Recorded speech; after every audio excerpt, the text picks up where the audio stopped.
Welcome back to Power and Politics. Wildfires around Slave Lake, Alberta have forced a mandatory evacuation of the town after the destruction of hundreds of homes, churches, and businesses. So far, though, and thankfully, there have been no reports of deaths or of injuries. But this latest disaster comes at the same time as much of southern Manitoba remains underwater, as that province tries to limit the damage to homes with a controlled flooding plan. Now, the question is, are Canadian authorities prepared enough for these life-threatening events? And should the feds play more of a role in the disaster response, getting money out faster? Are the provinces receiving enough support? Joining me now in Winnipeg, Manitoba, the Conservative MP James Bezan and the Manitoba Liberal MP Kevin Lamoureux, and in Montreal, Manitoba NDP MP Nikki Ashton. Good to talk to all of you in the midst of some very tough times in Manitoba, which we'll get to the flooding there, but I want to start in Alberta, Mr. Bezan, where some reports say that wildfires there have destroyed or damaged 40% of Slave Lake, devastating fires there. I know the Prime Minister has called Ed Stelmach, the Premier of Alberta. The province is responding. What exactly is your government prepared to do as that fire continues to spin out of control?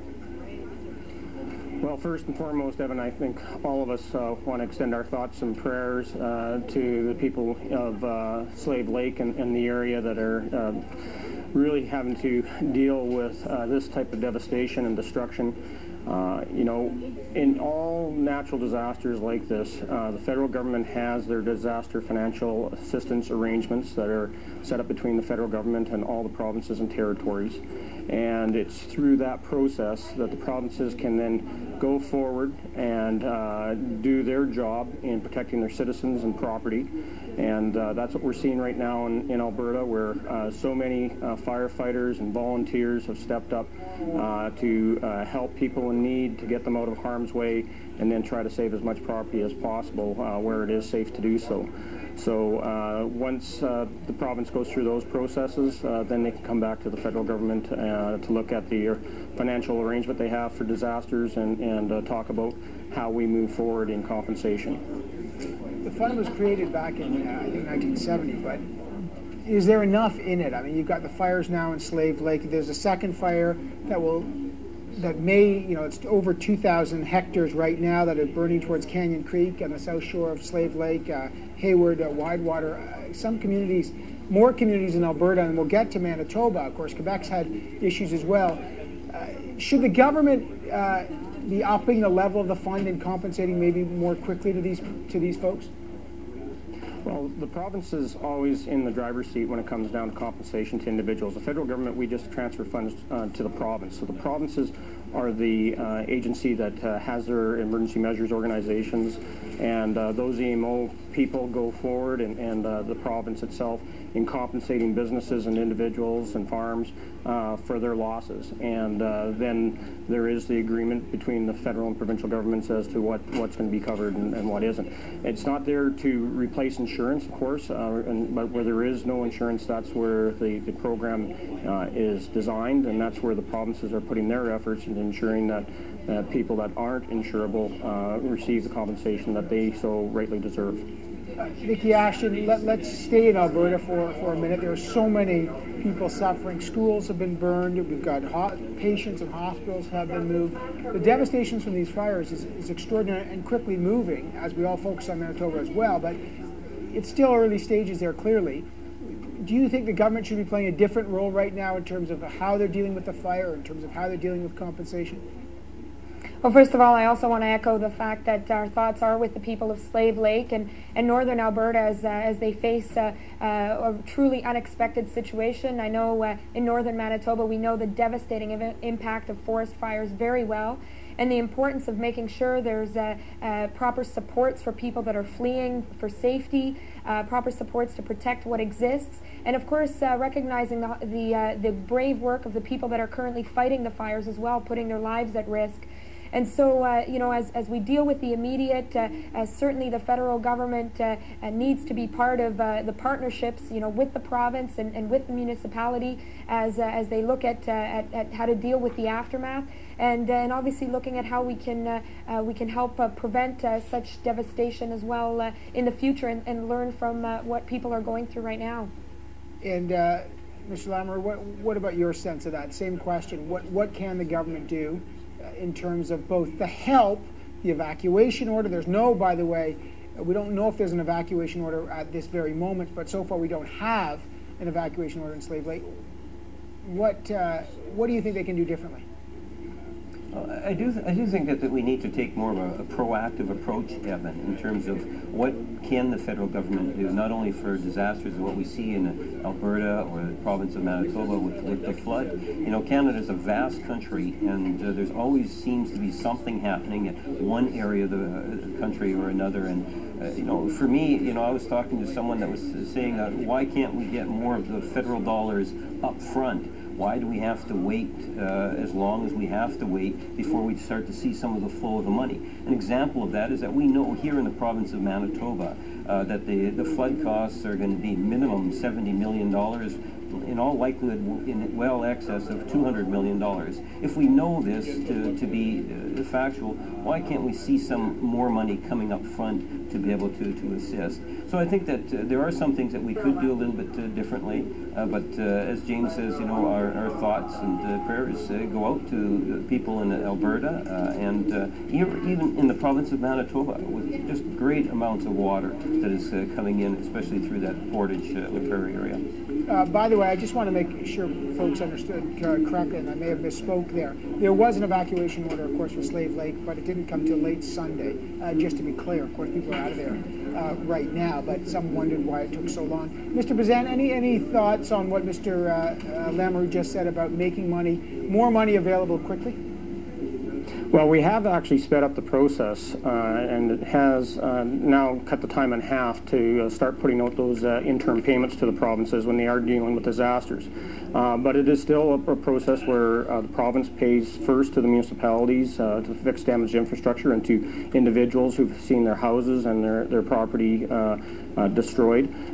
Those payments go out first, and by whatever rules and regulations that the province adapts. Then they turn around and present all those receipts to the federal government, and then we reimburse on that basis once they go through them and all the due diligence is properly done. That's the way it's always worked, going back to 1970. It has been, for the most part, a very successful program, and you know, I think long term, yeah, there's ways that we can expedite this whole process, and we also know that there's more needs to be done on mitigation and protection in an upfront fashion, especially in disasters like we have going here in Manitoba, where we know that occasionally we do face these huge amounts of precipitation and overland flooding that occur as the Red River and the Assiniboine River reaches its peaks and overflows onto surrounding farmland and affecting communities.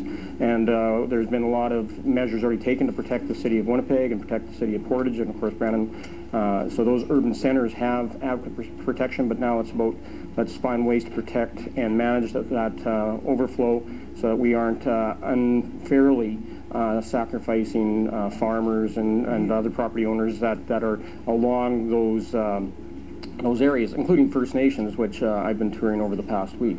You know, Premier Selinger told us last week that there was going to be some ongoing discussions about cost sharing of the 50-50 cost mitigation, about $60 million that the province spent before the floods, and obviously there'll be huge costs after. Now that they've undertaken this controlled flood release, as you just talked about, into the farming area southwest of Portage-La Prairie, where does this stand now in terms of a final agreement with the federal government? Has Stephen Harper come to a final arrangement on any cost sharing of the mitigation efforts on that stand, Mr. Bezan? Well, as you know, Premier Selinger and Prime Minister Harper met last week, and they talked about what alternatives were out there in long-term protection and flood mitigation. The Prime Minister said that it only makes sense that we deal with these things now since we seem to be facing these on an ongoing basis, and so we need to make sure that we put in place all that infrastructure. It's going to cost us less in the long run. And, you know, one of the things that we talked about when we went through the budget process is where can we have some efficiencies and remove redundancies? Well, if we have investments in upfront flood protection in places like Manitoba, then we will reduce the need and requirement for these outlays of cash and huge outlays of cash that comes through the DFA. Nikki Ashton, your take on that? Well, certainly, I want to begin by saying that this is, we hear a lot about numbers, and certainly the impact, on people's property and people's land, but really it's about the impact on people. And so many voices from Manitoba have been out there talking about how difficult this is, and how people have banded together to really make the most of it, to support each other, and this is something that really needs to be recognized in the light of such challenge.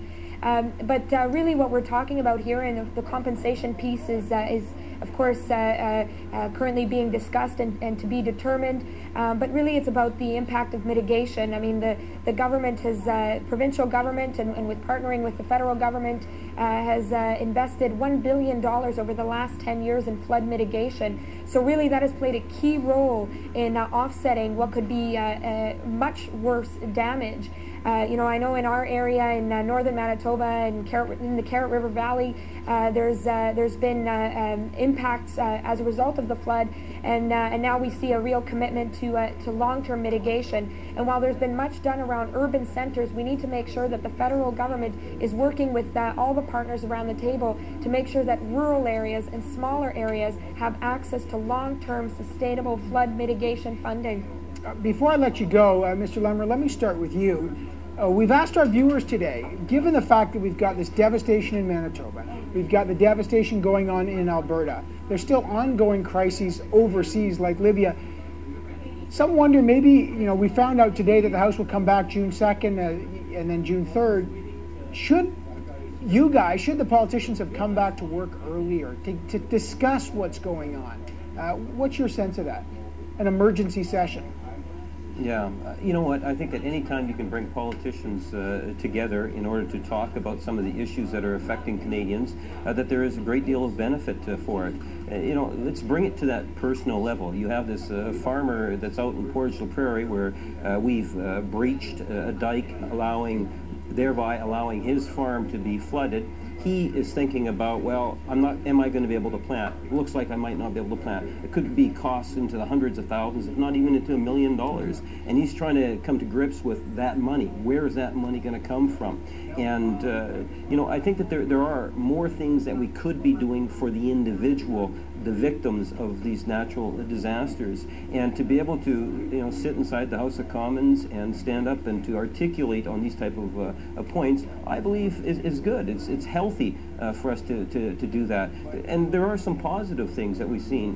When you look at the 1997 flood and compare it to today, there are some things that are a little bit different. 8 weeks ago I had a debriefing on the flood here in Manitoba and what we could anticipate. It didn't seem, very little focus was given to the Assiniboia River. All the focus seemed to be on the Red River. So I think to a certain degree there was a lot of people that were surprised with just the amount of water that was coming in with the Assiniboia. So I think that being able to be in the House and to talk about some of these issues and try to deliver that money in a more timely fashion, quicker fashion, I think would be of great value, whether you're a resident of Manitoba or a resident of Alberta. Well, there you go, Mr. Bezan. What do you make of that? Mr. Lammer is saying, yeah, the House should come back, and that would have helped with some efficiency, some information sharing, and maybe even helping individuals. Well, let's not forget that most of us still haven't had our writs back, so we can't even be sworn in as members of Parliament yet. I know mine hasn't showed up yet. And as I've heard yesterday, there was only about a dozen or so that had come in. So there's still a long way to go before it's just a matter of process of members getting sworn in and putting them into the chamber so that we can have these debates. And we'll have those debates when we get back to business at the end of the month. But, more importantly is that the provinces are the leads on these disasters, and they're doing a great job, and there is a lot of victims out there, not just around the Portage diversion. We also see a pile of people along Lake Manitoba and First Nations on the Fairford and Little Saskatchewan and Lake St. Martin that are being flooded out as part of that diversion operating to take water away from southern Manitoba, and it's causing a great deal of harm. So, we are working closely with the province to make sure that all those people are taken care of. We have over 100,000 cattle that are being evacuated right now along Lake Manitoba, ranchers and communities that are being devastated. So, we have to worry about that personal tragedy that everybody's facing. And I think I'm more effective being on the ground, being out there helping to sandbag, going out there and talking to people, meeting with my municipalities, meeting with my First Nations, and going to Ottawa and sitting around and having a chat with my fellow MPs who I think would be better served if they were out there sandbagging and helping people. All right, and all right, two very different views on that. Nikki Ashton, in the last 30 seconds I've got here. Well, there's a lot of people working hard on the ground. I mean, certainly communities, people just coming together to solve what they're facing, working hand in hand with the municipal governments and obviously the provincial government. Prime Minister Harper was there also, supporting what's been going on and also recognizing the work of the armed forces on the ground. So people are working hard from all levels, and when we're back in Ottawa, we'll make sure to make these issues a priority, and that people in Manitoba and also now in Alberta are being heard on what's needed in their communities. Nikki Ashton, Kevin Lambert, James Bezan, all three of you. Your province of Manitoba undergoing some very tough times now. So are the folks in Alberta. I appreciate your time today. Thank you. Thanks, Evan. Thank you, Evan.